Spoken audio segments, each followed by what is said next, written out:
আমরা সব রক্ত দেবো বলেই এসেছি, সকাল থেকে তো আমরা খেটেছি রক্তদানের শিবিরে, লাস্টে আমরা রক্ত দেবো, আমরা রক্ত দিতে পারছি না। ডাক্তারবাবুরা, ডক্টররাই আসলে স্বাভাবিকভাবে তারাও তো মানুষ, তারা কতক্ষণ ডিউটি করবে, তারাও ক্লান্ত বোধ ফিল মানে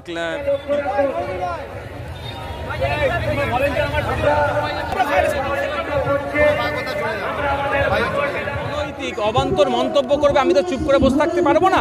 মন্তব্যের জবাব অবান্তর মন্তব্য দিয়ে আমি করি না, আমি পেনের খোঁচা দেবো আইনি।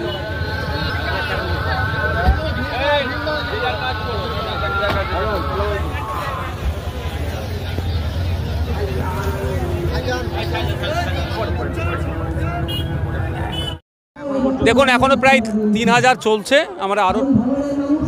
আমি বলেছিলাম আগে 2720 জন পারটা আমাদের লক্ষ্য পার হয়েছে, আরও মানুষজন দিচ্ছে, আরও মানুষজন আসছে দিচ্ছে। দেখুন কত লোক হচ্ছে, তো বড় কথা হচ্ছে আমরা যে এই উৎসবের মেজাজের মানুষ রক্তদান করছে, এই বার্তাটা দিতে চাইছে। ভাঙড় রক্তপাত প্রাণহানি নয়, রক্তদানই হোক ভাঙড়ের পরিচয়, এটা আমাদের লক্ষ্য। যে ভাঙড়কে অন্যভাবে মানুষ দেখুক, ভাঙড়কে দেখানো হয় হিংসা বিদ্বেষ মারামারি খুনোখুনি হানাহানি রাজনৈতিক হিংসা, এটার পরিবর্তে ভাঙড়কে দেখানো অন্যের প্রাণ বাঁচতে পারে, ভাঙড় তার জন্য এগিয়ে আসছে।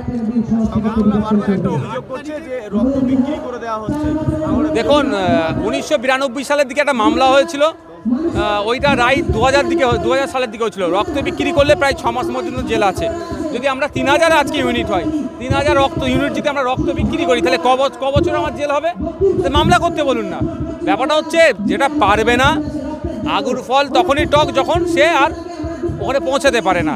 আমরা দায়িত্ব নিয়ে বলছি, যারা রক্ত দিচ্ছে সারা বছর ভাঙড়ে আমরা সেই ইউনিট রক্ত মানুষকে বুঝিয়ে দেবো।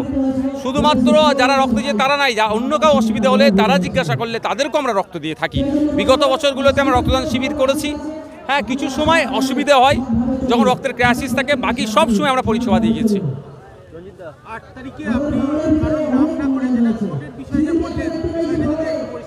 দেখুন আমার নামে অনৈতিক অবান্তর মন্তব্য করবে, আমি তো চুপ করে বসে থাকতে পারবো না। মন্তব্যের জবাব অবান্তর মন্তব্য দিয়ে আমি করি না, আমি পেনের খোঁচা দেবো, আইনি লড়াই করব। যে আমার নামে অবান্তর মন্তব্য করেছে, দেখবেন 8 তারিখে তার বিরুদ্ধে মামলা হচ্ছে, তাকে কোর্টে টেনে নিয়ে যাব। কোর্টের কাছ থেকে জিজ্ঞাসা করব, আমার সম্পর্কে যেটা বলেছে সেটা তাকে প্রমাণ করাতে হবে।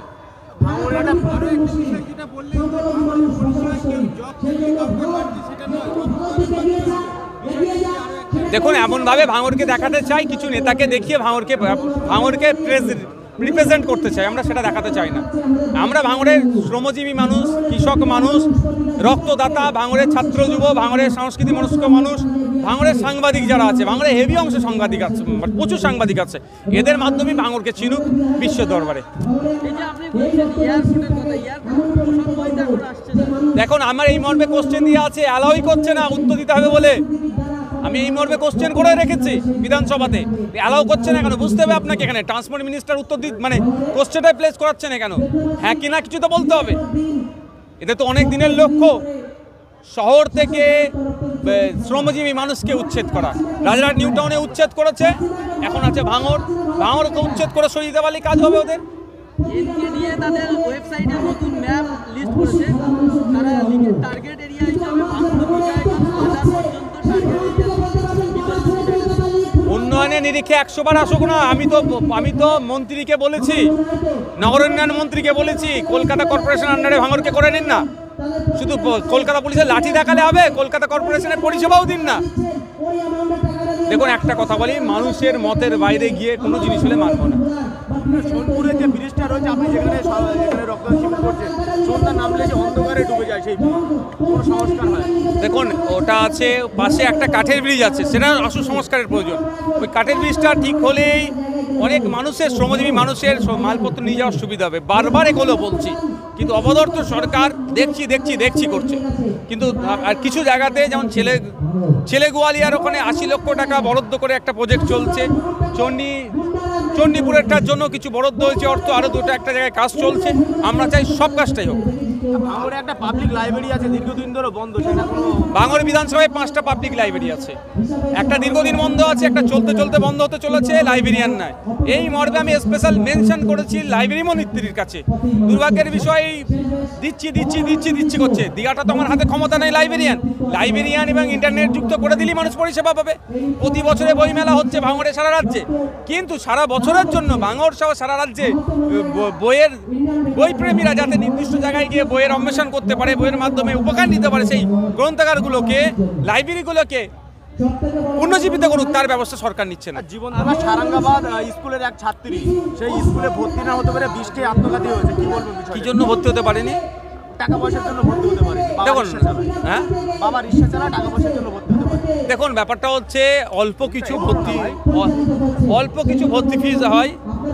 এই ভর্তি ফি না দিলে স্কুলের যারা কর্মকর্তা আছেন দায়িত্বশীল তাদেরকে হয়তো বলতে পারতো। এটা না হয় আমি মিডিয়ার মাধ্যমে এতটুকু বার্তা দিতে চাই, এই ধরনের ঘটনা কেউ ঘটাবেন না। কারো আর্থিক যদি সংগতি না থাকে, ভর্তি হতে না পারেন, আমাদের সাথে অন্তত যোগাযোগ করুন। আমরা লোকের কাছে প্রয়োজনে হাত পেতে হলো আমার সেই বোনটা, আমার সেই ভাইটার শিক্ষা ব্যবস্থা যাতে এগিয়ে যায় তার ব্যবস্থা করব। কিন্তু রাজ্য সরকার আজকে ব্যর্থ ওই যে আত্মহত্যা করছে সেটাকে রুখতে। রাজ্য সরকার সেরকমভাবে সচেতন করতে পারেনি। সমাজের সমস্ত স্তরে শিক্ষার অধিকার আমাদের মৌলিক অধিকার, বিনামূল্যে শিক্ষা ব্যবস্থাকে দিতে হবে, কেন পারেনি? এটাও কিন্তু জবাব চাইছি রাজ্য সরকারের কাছে। ভাঙড়ে আপনি বিধায়ক হওয়ার পর 3বার সরকারিভাবে বইমেলা হয়ে গেল, কিন্তু একবারই আপনার উপস্থিতি দেখা গেল। আমি শাসক দলের বিধায়ক বলে নয়, হয়তো আমার মুখটা পছন্দ হয়নি, তারপরেও বলবো বইমেলার উদ্দেশ্য যেটা নিয়ে হয় বইমেলাকে কেন্দ্র করে, সেটাই সার্থক হোক। ওই বইমেলার নামে সাধারণ মেলা না হয়ে যায়, বইমেলার নামে কোনো রাজনৈতিক দলের প্রচার না হয়, এটা আমি চাইবো। আমন্ত্রণ না জানালেও আমি ভাঙড় বইমেলার সর্বোচ্চ সফলতা আমি কামনা করি।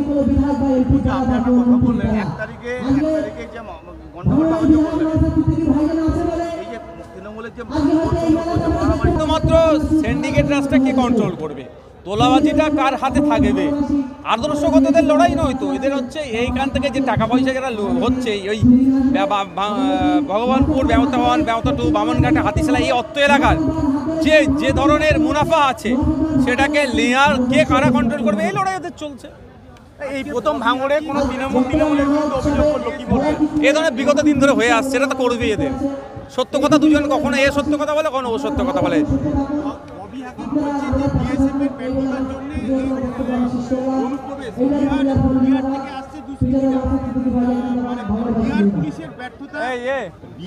ব্যর্থতায় অনুপ্রবেশ, বিহার থেকে দুষ্কৃতীরা আসছে, বিহার পুলিশের ব্যর্থতা, বাংলা পুলিশের ব্যর্থতা।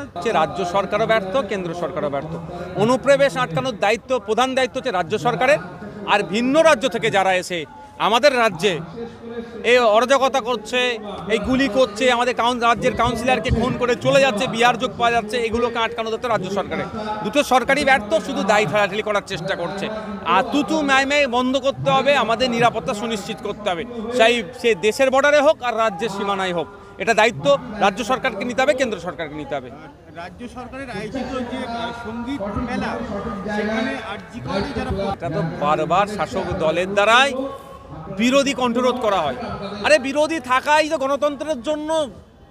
যে গণতন্ত্রে বিরোধীরা যত শক্তিশালী থাকবে সেই গণতন্ত্র ততটা সুরক্ষিত থাকবে। অন্যায় হয়েছে আরজি করে, সেটা প্রতিবাদ করে, তার জন্য তাকে যেভাবে ওখান থেকে তার নাম কাটা হচ্ছে, এটা রাজ্য সরকারের প্রোগ্রাম হচ্ছে না, তৃণমূলের প্রোগ্রামের মতো হয়ে যাচ্ছে। এটা চরম অন্যায় করেছে, এর বিরোধিতা আমি করছি। শওকত মোল্লা একটা প্রসঙ্গ বলছে যে ভাঙড়ে 23-এও তারা জিতেছে, 24-এও জিতেছে, 26-এও জিতবে, ভাঙড়ে হাওয়াই চড়ি নবান্নে যাবে। দেখা যাবে, মানুষ যদি চাই জিতবে। আর 23-এ আর 24-এ কী হয়েছে আমরা সকলেই জানি। আমাদের যারা নেতৃত্ব আছে তাদেরকে পুলিশকে দিয়ে, গুন্ডামস্তানকে ডিটেন করে আমাদের জাগলগাছির মহিলাদের উপর আক্রমণ করলো। আর 23-এর কথায়, 23-এ আমাদের কর্মী খুন করেছে, অন্যায় করেছে, সেই জন্য তো একটা নেতা জেল কাটলো, আর একটা নেতা বাকি আছে, সে কীভাবে জেলে যায় তারও ব্যবস্থা আমরা করছি। Thank you.